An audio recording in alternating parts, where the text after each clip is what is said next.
I don't know. I mean, I'm gonna allow people to interact and everything. Like I had to like really, unravel a lot of this as far as this thing. You know what I mean? But yeah,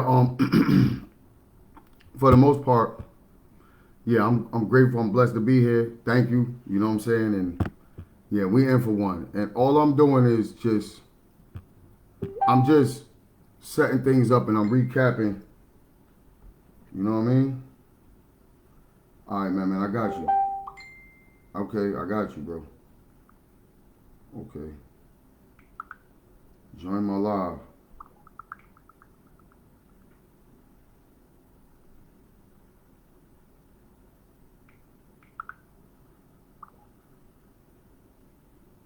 I'm on now. Yeah, but yeah. Listen, my thing is this is that I just want to express this though. They tell me I got low FPS again, and like, listen, cause like, let me just put this. Yo, listen, cuz I got you. Don't worry about it. But I'm telling you to join my live. I'm going live right now, and it is what it is. Like I got some stuff on my phone that I'm trying to share. So if you want to join the live, we could talk, man, and let it be known, man. And then, yeah, but other than that, I'm doing something, and you just keep texting me, and it's just disturbing. It's being a distraction right now. I yeah, bro. We gonna make that happen. We gonna get it done. Like it ain't no secret. It ain't no. And I'm on live talking about you right now. So what? Look, man, I don't. Okay, all right, but I don't know what you mean. Like, what the? Matter of fact, I'm about to have this conversation now because I can't. I don't. I'm not getting what he's saying. Ah, damn, man. Like,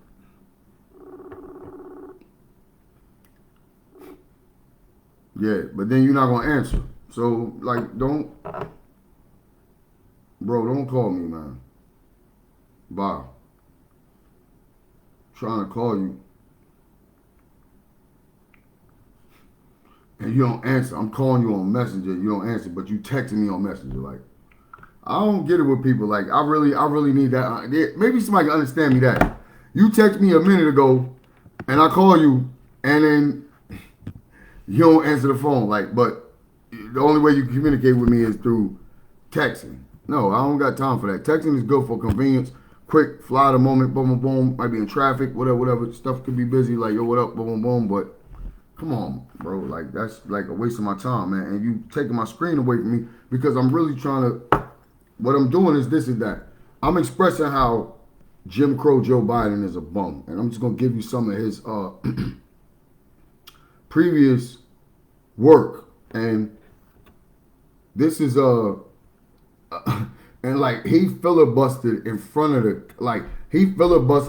the Senate to push a bill, which is it was the Violent Crimes and Criminal Act and Police Law Enforcement Act. All right, well, if you're talking to your mother, then have your mother pay for whatever you need done, man. Like, you know what I mean? Like, for real. Like how you talking to your mom, but you texting me? But like, stop. Do one thing at a time. You need some things to be taken care of. Take care of one thing at a time. Like that be our problem, man. And that's why we be running in circles because we be trying to do too much and bring so many people into what we doing and not even knowing what they may even have going on. Let alone we just think that the world's supposed to stop. When let me tell you something. Let me tell you something about. Let me give you something, man. I'm gonna give you some something, man, that I learned. Something that I learned, man. And I'm speaking for myself. Like, listen, man. When me personally, when I embarked upon this criminal lifestyle and things of that nature, I came from a broken place. I came from I had a view of myself that was inferior. Number one, I had a lot of low self esteem issues. I had a lot of low sense of self worth. I mean, like, I swear to God, I really didn't think that I could amount to anything or be anything and things of that nature, right?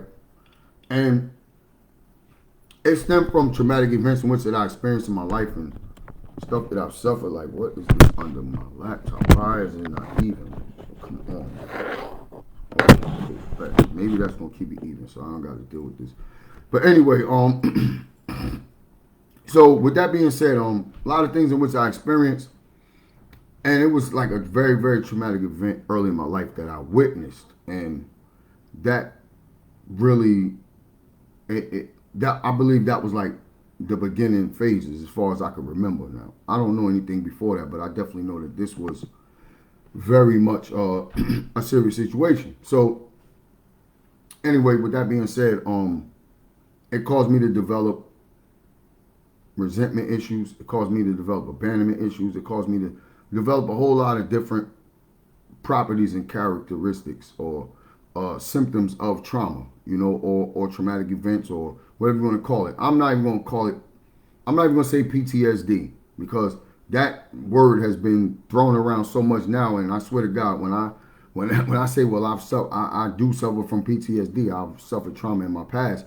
The first thing they ask me is, were you in military? And I'm like, no, I wasn't military. I gotta be through. Is that your only, like, you ain't asked me if I grew up in the ghetto, but you asked me if I was in the military. I understand a person may suffer trauma in the military because it's violent. You're at war. Like, you don't know if you're going to live or die today or tomorrow. So you pretty much are being selfless at the time. So you're not even yourself. You're in war. Like, it's like, yo, we gun hoeing. So I understand that. That is traumatic in itself because, I mean, just the fact of you thinking at any minute you can die, you like, man, you on go, you on point, whatever. But for those who survive that, they do suffer from PTSD. But it seems like the funding and the attention is not focused on regular civilians who suffer PTSD. It's coming on an aspect of if you're law enforcement or went to military, then okay, they may have some resources for you. But, anyway, so I would say this, that like by the year of 1990, I would say that I started indulging myself into criminal activity and things of that nature. In '89, I was walking around holding a big boom box because that's what the B-boys did. But I did that and I was on 6th Avenue back then. This 6th Avenue, 9th Street. This one, Pill Hill, was, what it was. Like, I'm not even gonna hold you. This is in Newark, New Jersey, but for the most part, like, but in 1990, like, it really, really became prevalent for me where I wasn't just associated with criminal activity. I was actually committing criminal activity. Like, in '89, I'm with my cousins. They doing what they doing, whatever. They selling drugs, but I'm just around. I'm not even active, but I'm still a participant, but I'm just not active. You know what I'm saying? So I'm talking about consciously making these decisions and things of that nature. And that was something in which that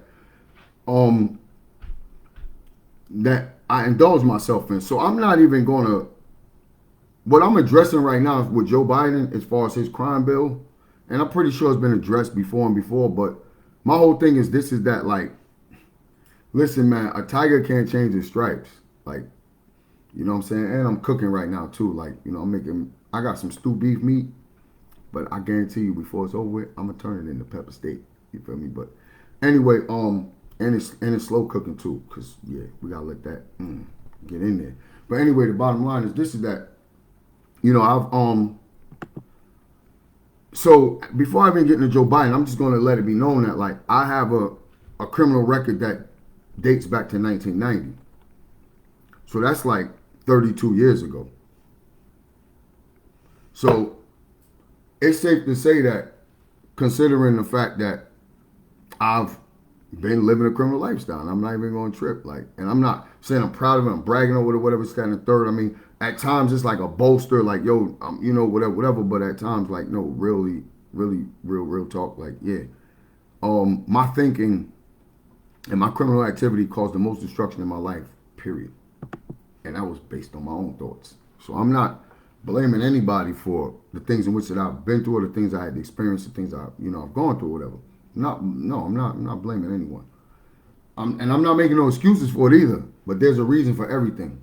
But I'm gonna tell you this right here. Even though I may have reasons and excuses, but I'm gonna tell you this right here. There's no reason and excuse for even Wow. Matter of fact, this is what I'm saying. I'm not making no excuse because my criminal my, my criminal activity predates the 1994 crime bill. It predates the 1994 crime bill. So I mean, I was already committing crime before the crime bill came in.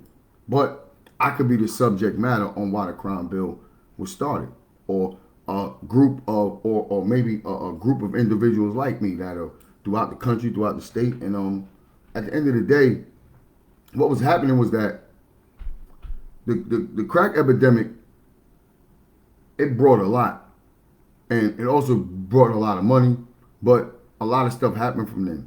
A lot of stuff happened from there. Because a lot of these kids that we see now are the crack babies, are these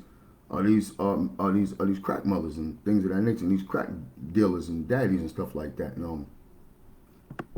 And I would say this, that during the crack epidemic, as I'm gonna say this though, I just said the disclaimer like that, I made my own choice of decision. I'm not blaming nobody for anything or whatever. I made my own choice of decision. I knew right from wrong, and if you're old enough to cross the street, you're old enough to get hit. So it ain't even nothing to, it is what it is.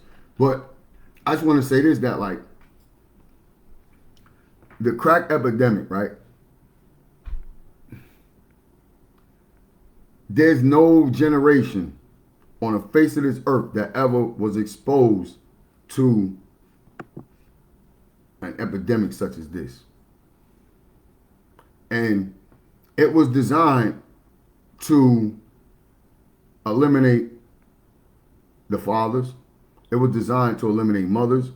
It was designed for us to really have nothing. It was designed to eliminate our certain factions and classes of our community, or society in general too as well. Because it didn't just affect black people, it affected white people, because truthfully, more white people smoke crack than black people. More white people did drugs than black people. But the difference is that was back then, because that's how we made money, because they came to buy it from us, right? Yeah, okay, yeah. You got like 4 or 5 whites, yeah, that's a paycheck. You can make something happen. You see what I'm saying? And I'm just keeping it 100, and that's just speaking on the aspect of just drug dealing or whatever. But I'm speaking on the political aspect of it and the social engineering aspect of it, that it put a lot of us in foster care.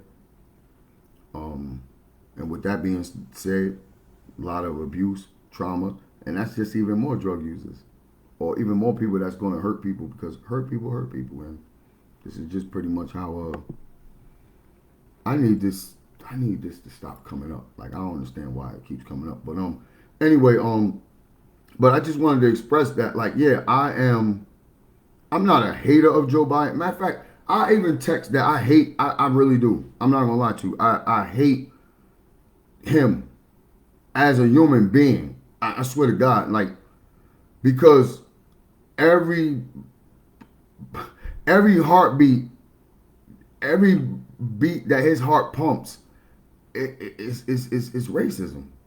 It's white supremacy.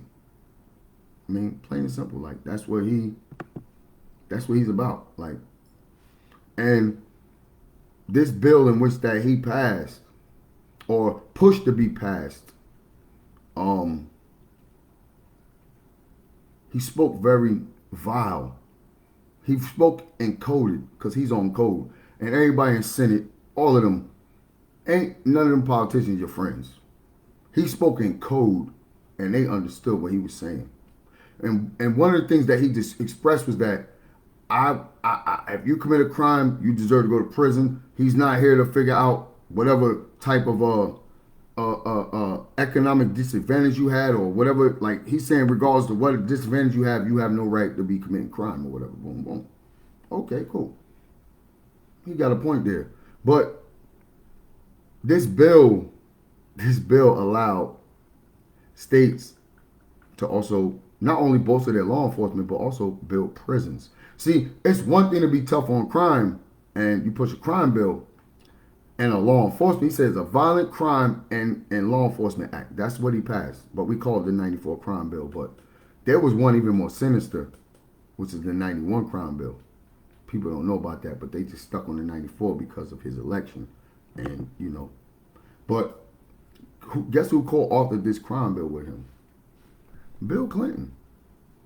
Yeah, him and old Bill. Yeah, they. And what happened is this: is that even if there's criminal activity going on in my neighborhood, and I can't say that stuff are going to stop, or whatever, people are going to be perfect, but because of the fact that I could be in a high intensity drug trafficking area, I can be targeted by the police, stopped, frisked, and ain't nothing I could do, ain't no recourse, ain't nothing I can say about it, whatever the standard third like. And I got a Fourth Amendment right to protect my property and my person. You know what I mean? Like, because you searching me, that's a violation. First of all, you touching me, that's an assault. I could feel as though that you're assaulting me just by touching me. But they immune from that. They got automatic immunity because he could blow my head off and they got automatic immunity. And that's something in which that's in the George Floyd bill.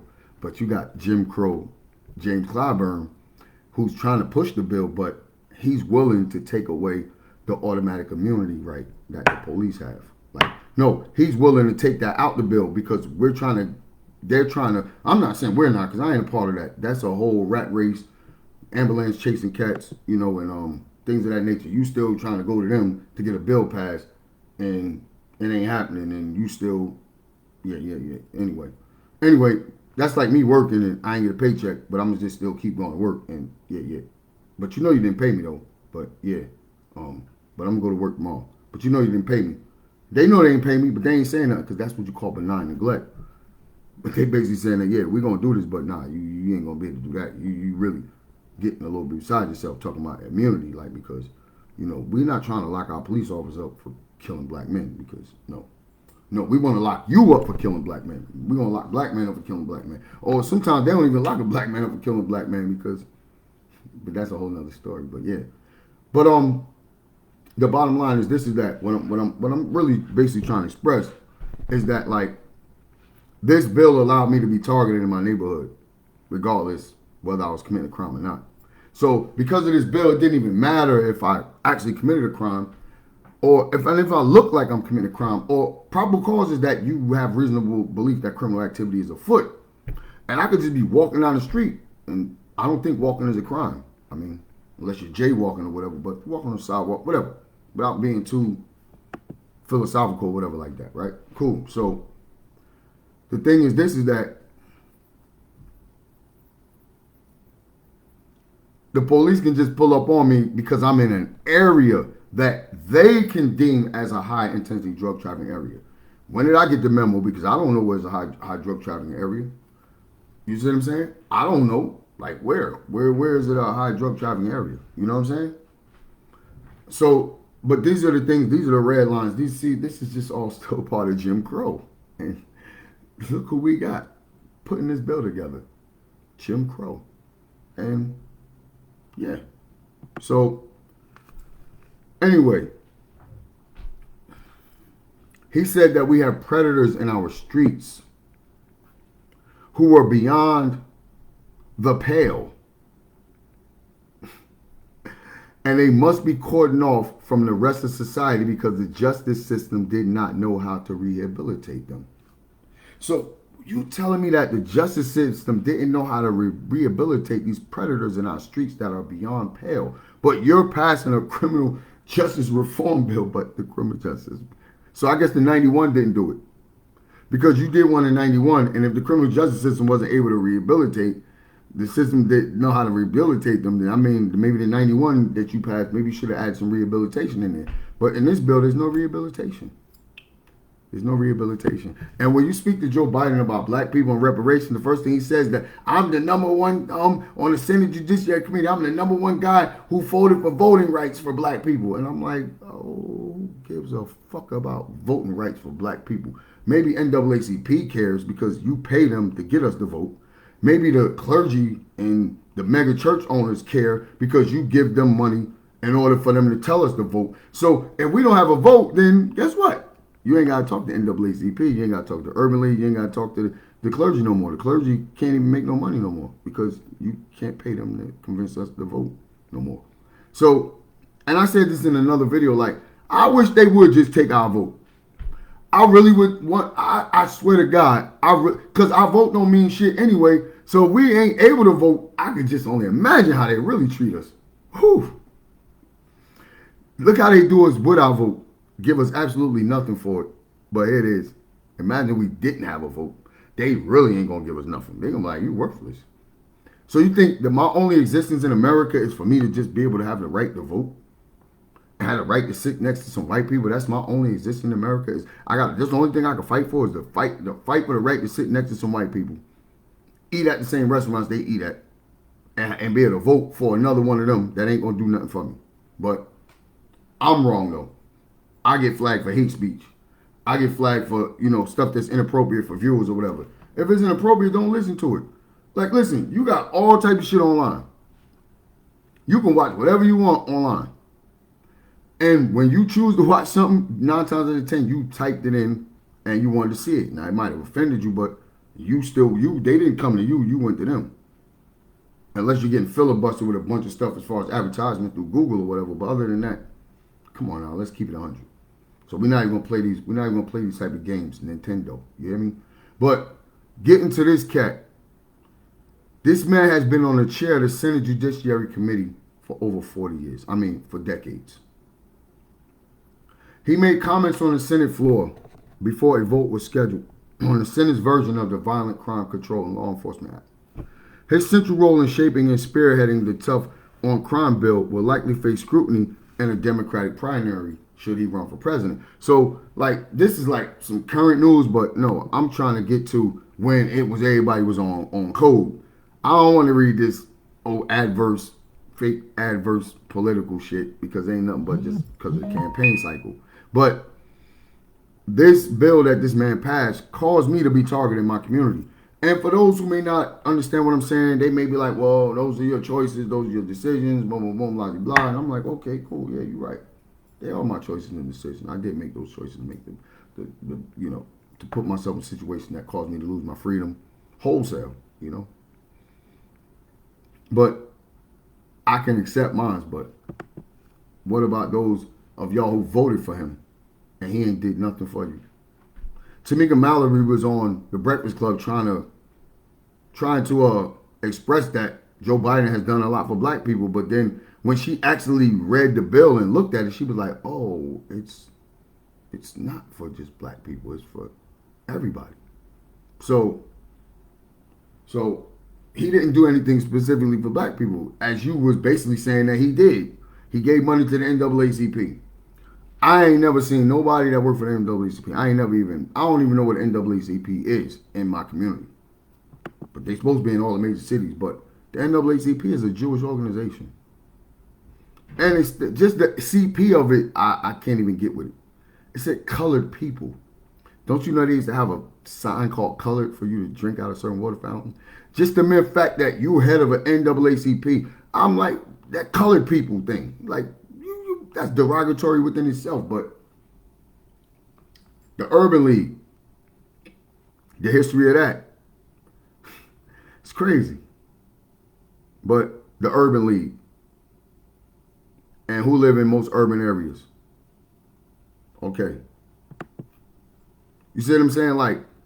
And the sad reality is that, I don't even want to get into that, but the thing is that his 1993 comments, which were in line with a broad political consensus to tackling crime at the time, are at odds with a new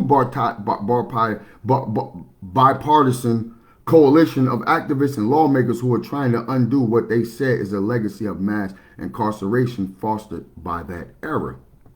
See, if you're an actor, you know how to play the role in different movies. And that's what this person is doing. He saw an opportunity for him to stay relevant, and he did it. And he did it on the backs of our people. And a lot of it's some of our own ignorance, because I ain't gonna hold you. I don't see no white people killing motherfuckers where I'm at, where I come from. I don't see white dudes rolling up talking about, yo, homie, what you say, da-da-da, and yeah. I don't see that happening where I'm at. Maybe white people do that in their communities, but where I came from, I ain't see no crackers coming around killing niggas. The only crackers I seen killing niggas in my hood was police. So, and they got automatic immunity from it. So you figure it out. It's almost like I got immunity from killing up because I can kill another nigga and I get more time for drugs. So it's almost like I kill another nigga and don't even. I know niggas that be like, yo, I'll kill you, get a 7 to 85, and come home and kill your brother when he come home. Like, that's crazy. That's some serious shit right there. But that's real talk. This type of shit that motherfuckers do. They be like, I'm young enough to come home after killing you and come home and kill your dad when I get back home. And you're gonna be like, but you can say that type of stuff on Facebook. But that ain't my point though. I'm gonna get off that. That's a whole nother dichotomy. But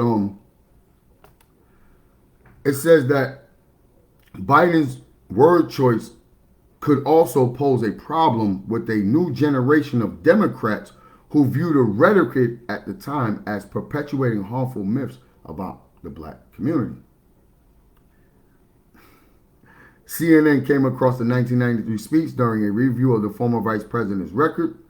President Bill Clinton in 1994 signed the crime bill into law with broad bipartisan support. Because guess what?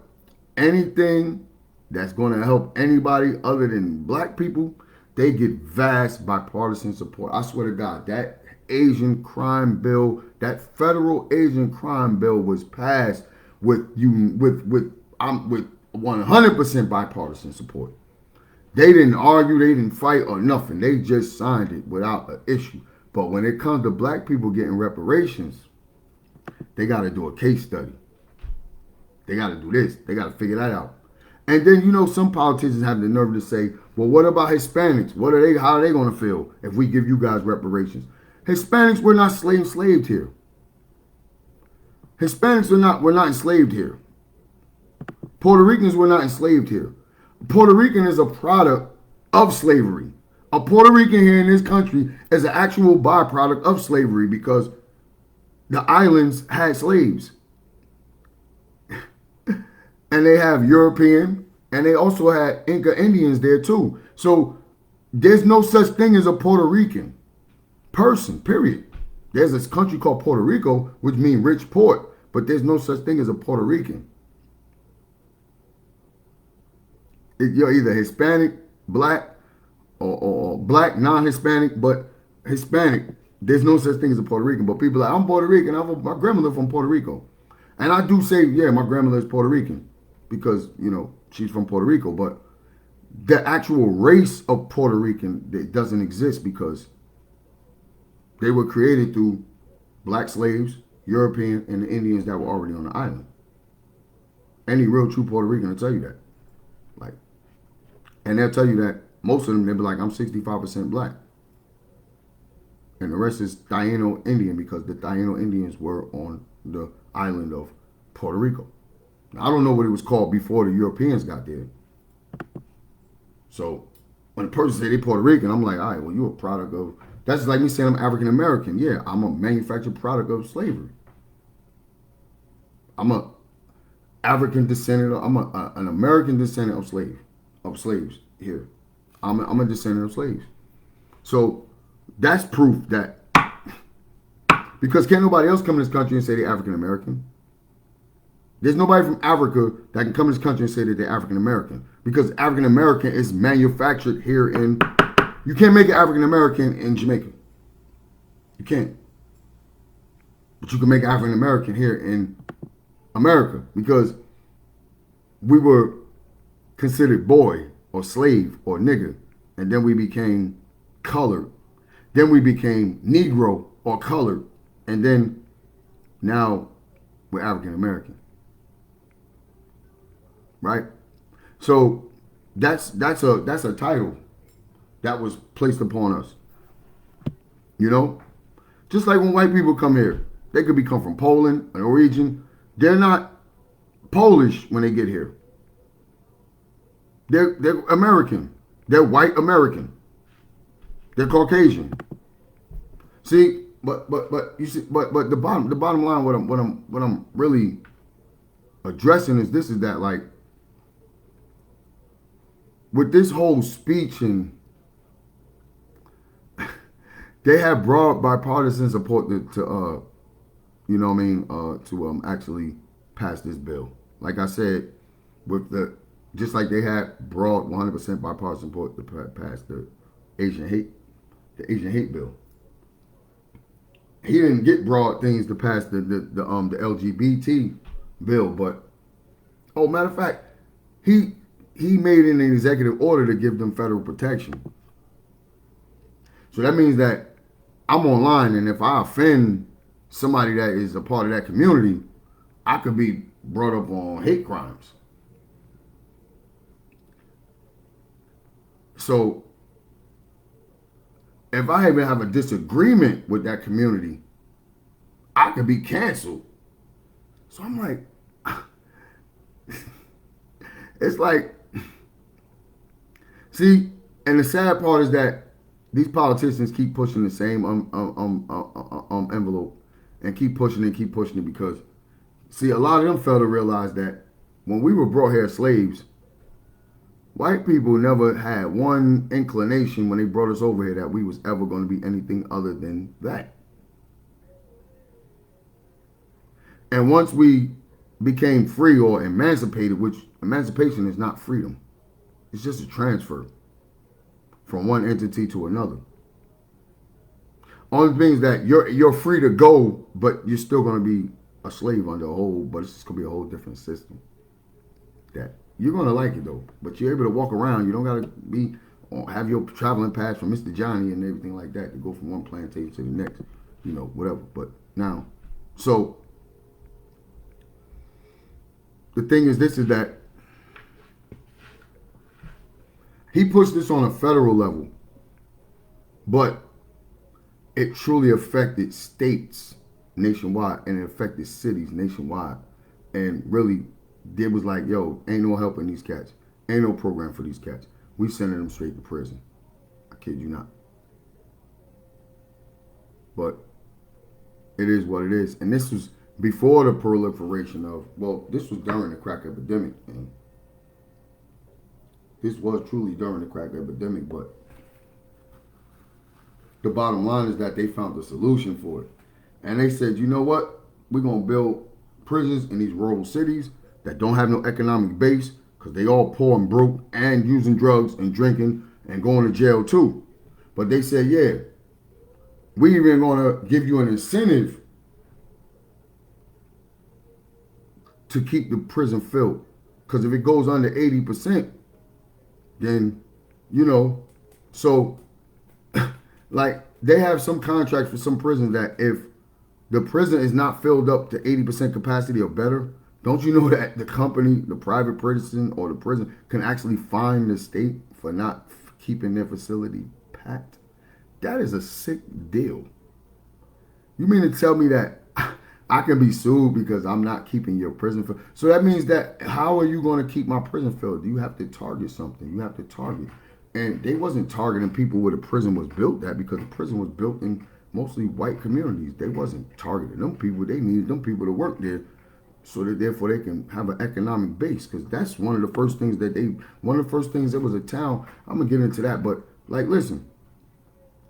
So how were they able to keep these prisons filled at 80% above capacity? They targeted black people. They targeted black folks.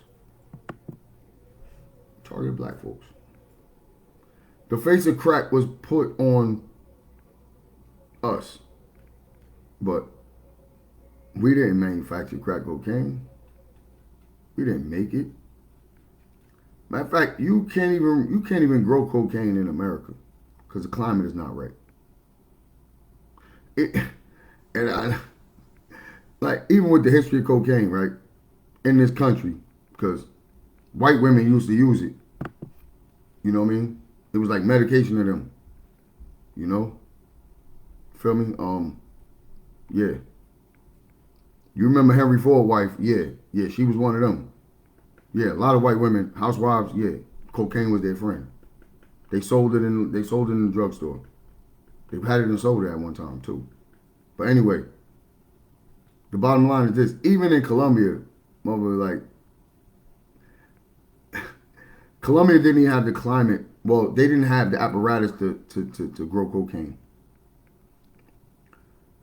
Cocaine is naturally and wildly grown in Bolivia.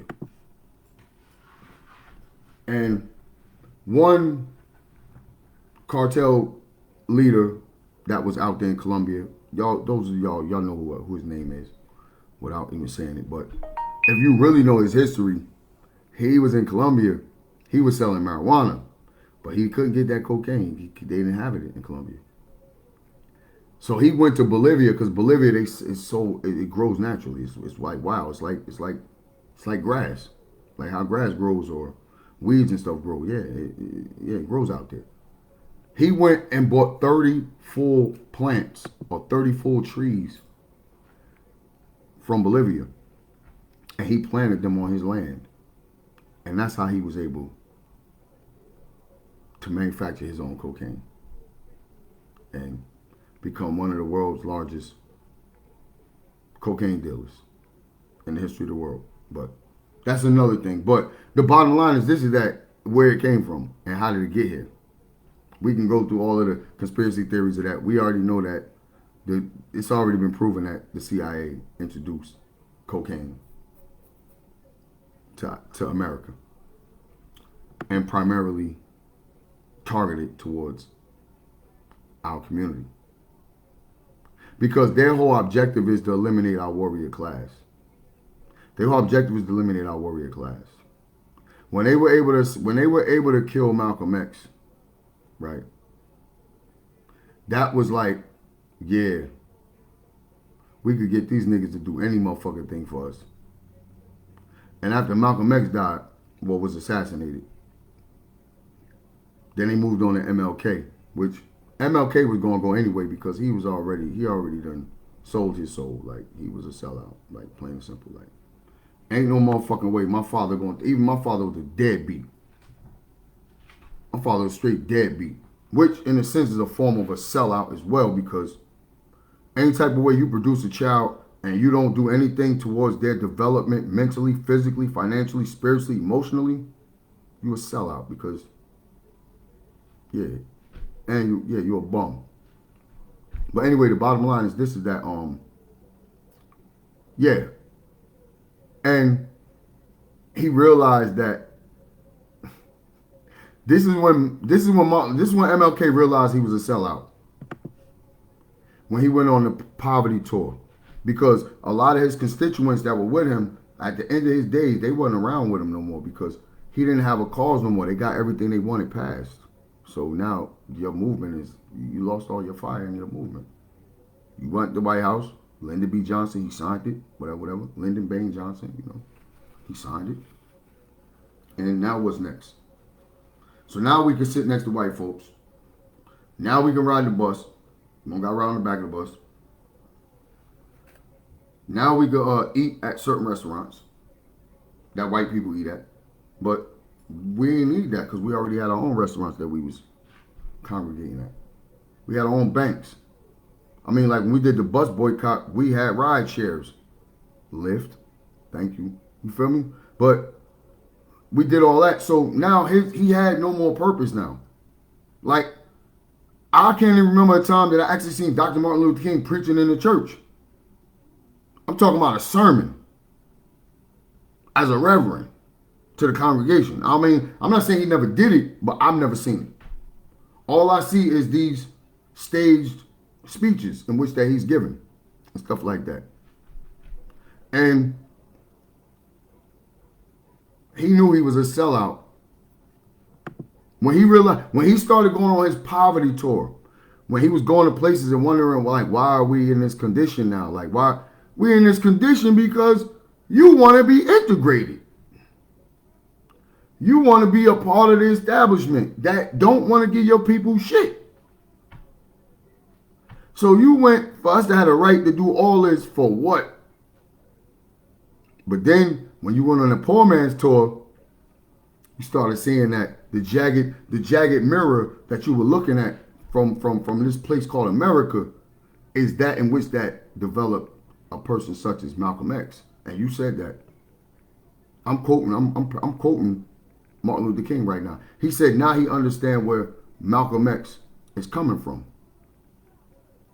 See, You could be blinded by theology that, oh, we all brothers and da-da-da, this, that, and third. But I'm going to tell you this right here. You're reading from the King James Bible. King James is he's a homosexual. They lived in a culture back then that promoted that. And you mean to tell me that I'm supposed to read from a book that a homosexual wrote in the name of Jesus and supposedly the word of God? No, sir. No, sir. No, sir. See, it's crazy, but the bottom line is, this is about Joe Biden being a bum. And I'm going to say this, the first day in office, his first day in office, the first bill that he signed was protection of certain groups. Not even a year into his administration, they signed a bill for Asians. When has Asians been oppressed in this country? Tell me one time Asians or Pacific Islanders or whatever you want to call them have been oppressed in this country. So they got hit upside the head by a few black folks and now they want a bill. But where's my bill to protect me as a human being? I don't need an anti-lynching bill. They pushing for that. They've been pushing for an anti-lynching bill for, and it's named in what's the dude name? The guy from the senator from Alabama. You got the George Floyd bill. You got the Voting Rights Act. Oh, what's his name? That got beat all upside the head by them people over the Pettis Bridge going into Alabama. But anyway, yeah, he's dead too. And the thing is that they not scared of them. Them white folks, them white supremacists, and them people in Congress ain't scared of people like him. They not scared of people like James Clyburn. They not scared of cats like Al Sharpton. They don't pump no fear in their heart. Hey, man, what has Al Sharpton done? Nothing. They're not afraid of none of them. So they're not going to censor them. But out of all the stuff that we went through to get Joe Biden in office, the only thing that Al Sharpton told Joe Biden is that, yo, you need to get tougher on voting rights. Yo, I seen Al Sharpton give a sermon one time. He gave it at Metropolitan Baptist Church in Newark, New Jersey, and it was on Father's Day. And I thought that was like a good Father's Day gift for me, because that's when I was Christian and all that or whatever. And I had my son with me too, and it was standing room capacity only. Like it really was. He had everybody there, but he said something that I agreed with, and I was like, damn. But now that I think about civil rights is not human rights. Civil rights really don't even apply to me, because the Constitution still says that I'm 3/5 of a man. And they did that in certain districts so that they're for voting. They did it for voting purposes. See what I'm saying? So therefore, by me being a half of a man, you see what I'm saying? So it's like, it was just crazy. But you want me to vote for people who uphold the Constitution that says that I'm 3/5 of a man, but you're not doing nothing to change that. We need to change that rhetoric first. See, the Dred Scott case is one of the major cases why we're able to get killed without no recourse. The Dred Scott case alone. But see, these are the things in which that they're not going to teach you in school. You don't even consider me a human being. So how the fuck do I think that the person who has this ideology is going to give me justice? You feel me? So with that being said, on that note, with that being said, and that being,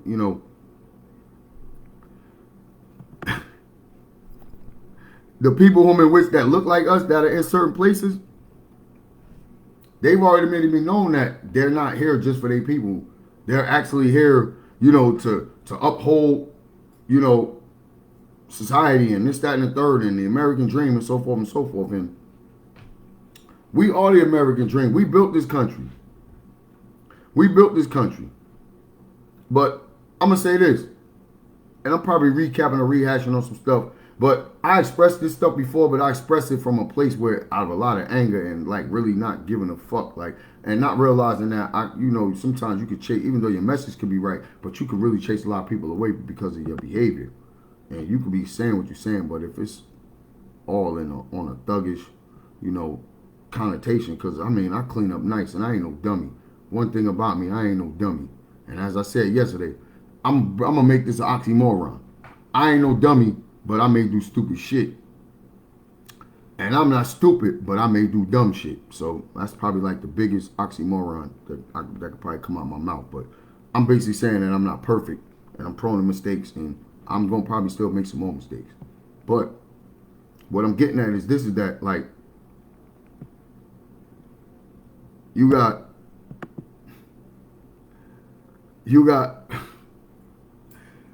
people that really stood in line. They twerked and voted during COVID, risked their lives to vote for this guy.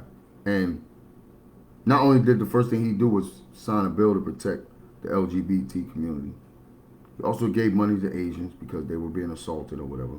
But there's plenty of video footage of them assaulting black women in the place of where they're spending their money at, being assaulted and abused, and nothing happens to them, but yeah, but we don't get no bill for that though. And all I'm going to say is that since we got all of these organizations and all of these nonprofits and so forth and so forth, we got us as a black people, we got the most organization but the most unorganized. It's like signed in the deal, like, oh, we're going to give you this money, but you can't only do this with it. No, you can't have political views. You can't have this. You can't have no influence on that unless we tell you what it is. But it's supposed to be a separation between church and state, right? But why the state people that run for office, the first thing they run to is the church? See, the church was designed as a buffer to keep us docile, to keep us praying of something that don't even really exist. Got us praying to all of this and reading all these rituals and stuff like that. God said that he don't love the world. And if you love the world, you are not of him. Because the world is of Satan.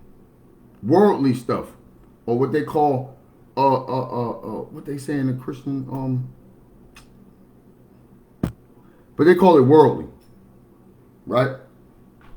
But then in the same Bible, or in the New Testament of the same Bible, he said, for a man that loves the world has enmity with God.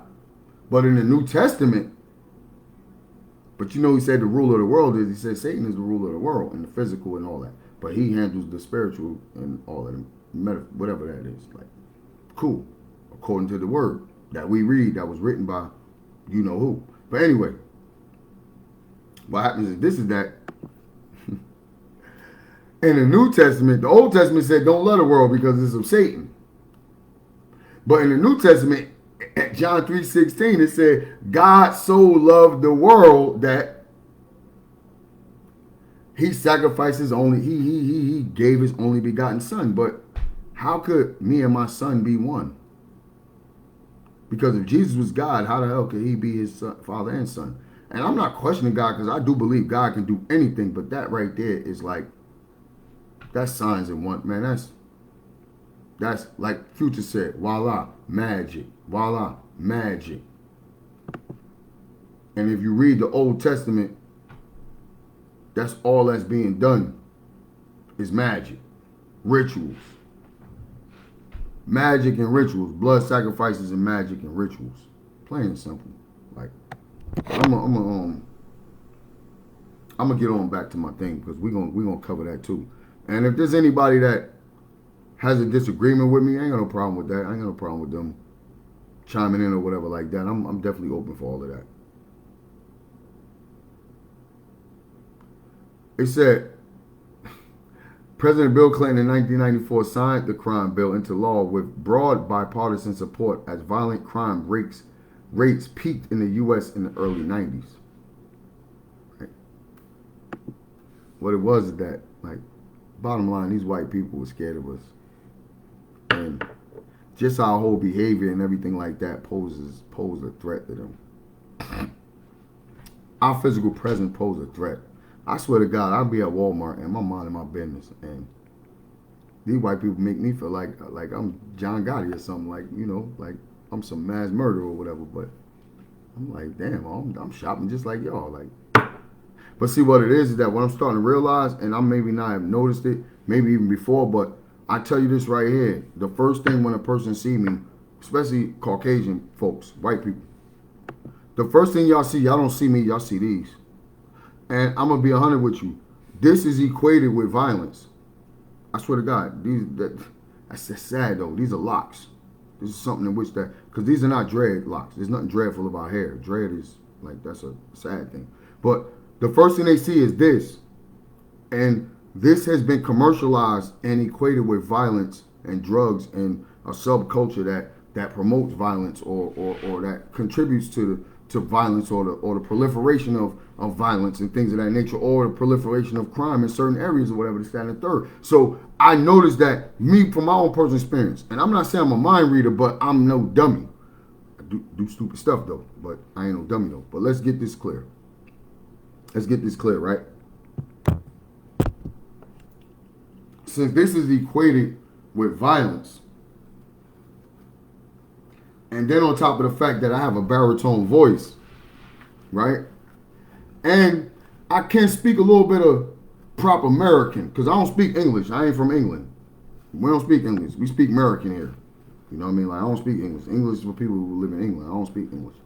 Speak American. But I am able to articulate a few words and assert myself and stand up for myself in a way where I really don't need no help. I ain't got to call on no federal law or no API or none of that goofy stuff. I ain't got to call the police to protect myself. I don't have to do none of that. But, so with that, coupled with that, and you see what I'm saying? So it's like, you're like somewhat of a problem in that state. And I'm just giving you just basically off like personal experience. I mean, like, even at work, like, I work around a bunch of black folk, white folk, whatever, this, that, and the third, but I'm in a different region from where I'm originally from. I'm in the South. And one thing my boy O told me, he's from North Carolina, he said, Sal, he said, yo, I know you. He said, so I know that's how you talk. He said, but to some people in the South, they would consider what you do as aggression. And they could be offended by that. And I'm like, offended? What am I doing? He said, it's just the way that you talk. And I'm like, I'm just speaking matter-of-factly. And I think that every man should speak matter-of-factly. And another man should be able to receive it matter-of-factly. And, it is what it is. Like, you feel me? But they bugging with this. They keep telling me that I'm getting low frequency and everything. Like, damn, Facebook, like, yo, I got a Chromebook. I don't have low frequency. Like, my internet is good. Like, I'm really trying to figure out why you're telling me that. Okay, maybe this is the problem. Maybe this but they're still not telling me what it is though. But so I don't know.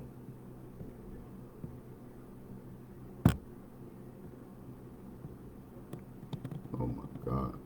All right.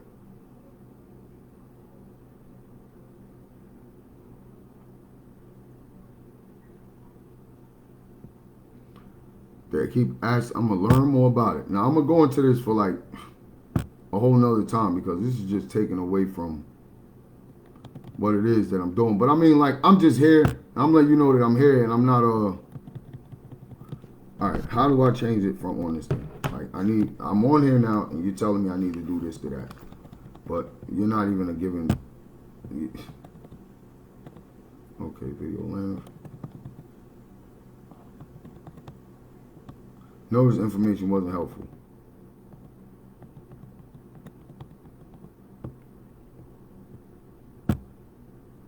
The information wasn't helpful.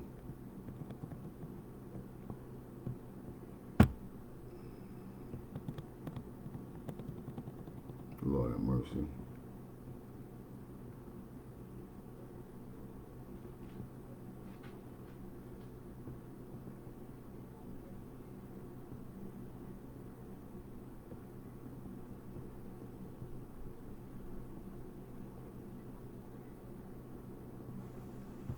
All right. Anyway, I'm getting off that, but I just wanted to spend a little bit of time and just express the fact that this guy, like, he has no type of care concern. Like, after the black leaders helped him get in office, they wanted to have a meeting with him. They wanted to sit down and talk with him, right?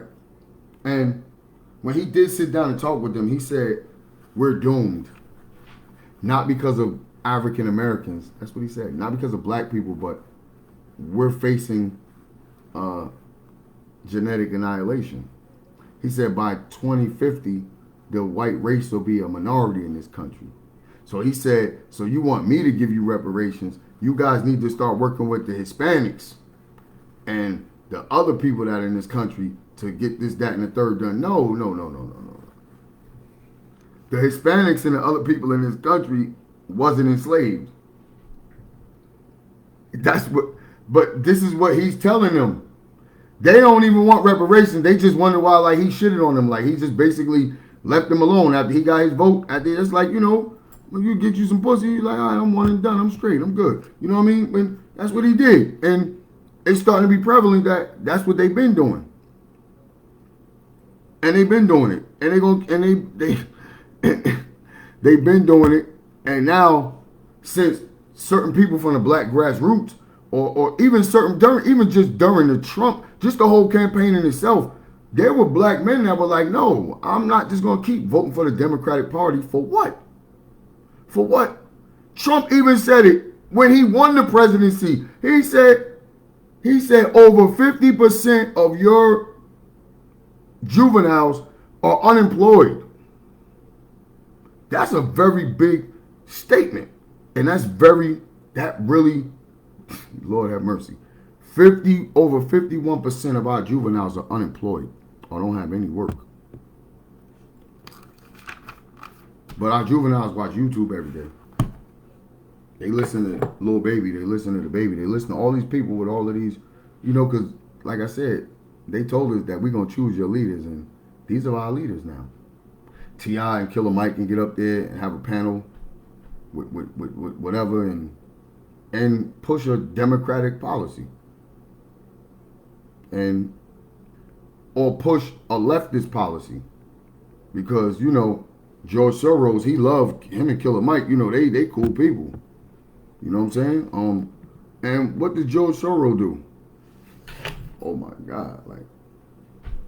But anyway, the thing is this: what I'm addressing is this. That hold on. Yo, what up, player? I'm streaming right now on Facebook. What's good though?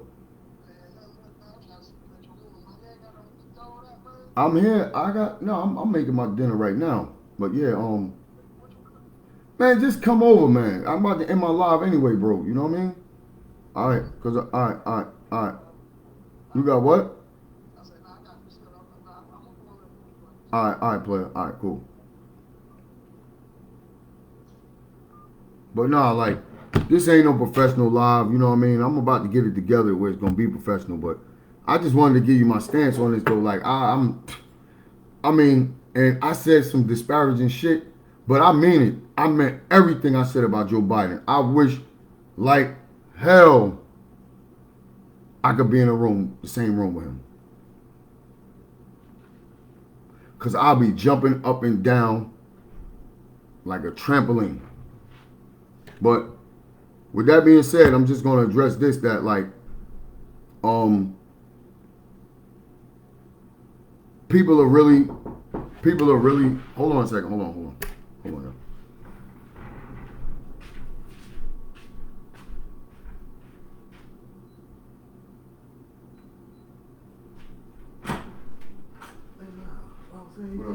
What up, Flair? Oh, you done have it over cooking and shit. Yeah, I told you I'm cooking. I'm letting it cook. I'm slow cooking it. What you cooking, OG? I'm making, this is like stew beef. Yeah. I'm trying to make it into like a pepper steak flavor. Damn, man. That's why I got this right here. I already sauteed this, but I'm letting it settle. I'm trying to find something to cook my dad sometime while this fucking grub up. Hell yeah, fuck that. This shit. I ain't got nothing to throw it out. Hold on, let me see. Nah, don't worry about it. Let me get a pack of these noodles, man. I'll find something next with this shit. I don't give a fuck. Oh, take that shit. Man, let me buy one of these. Let me buy one. Hell no, I only got 3 of those and I need You those. got some meat, you got that with that, bro?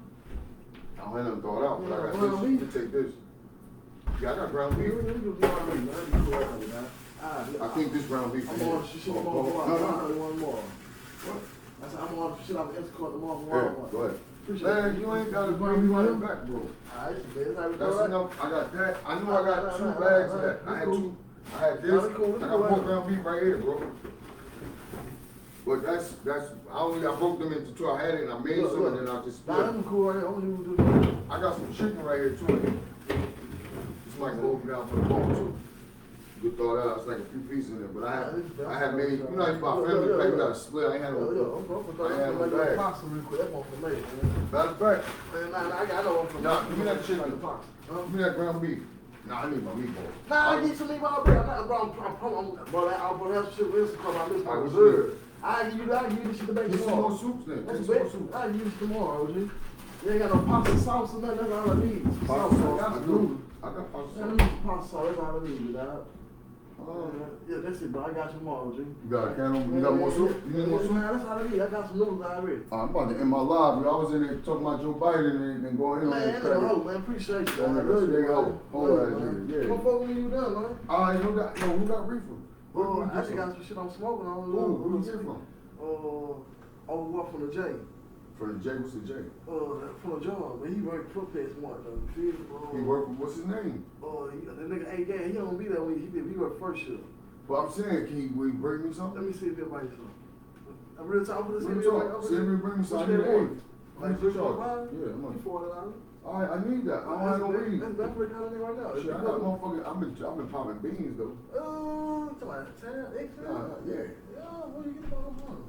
White boy Chris. Yeah, about Chris motherfucker. That nigga do be having them hoes though.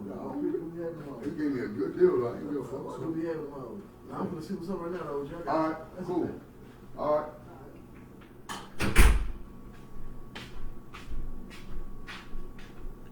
Yeah, y'all gotta get to my dinner and everything. I'm gonna end this, but this is very much a good experiment. I appreciate it. And not an experiment, but I just wanted to really express some things. I got a lot more stuff, but I just gotta get my, get my programming together. And yeah, definitely, I'll be letting it be known and when a motherfucker go live, like, you feel me? But in the meantime, everybody, peace, peace, peace.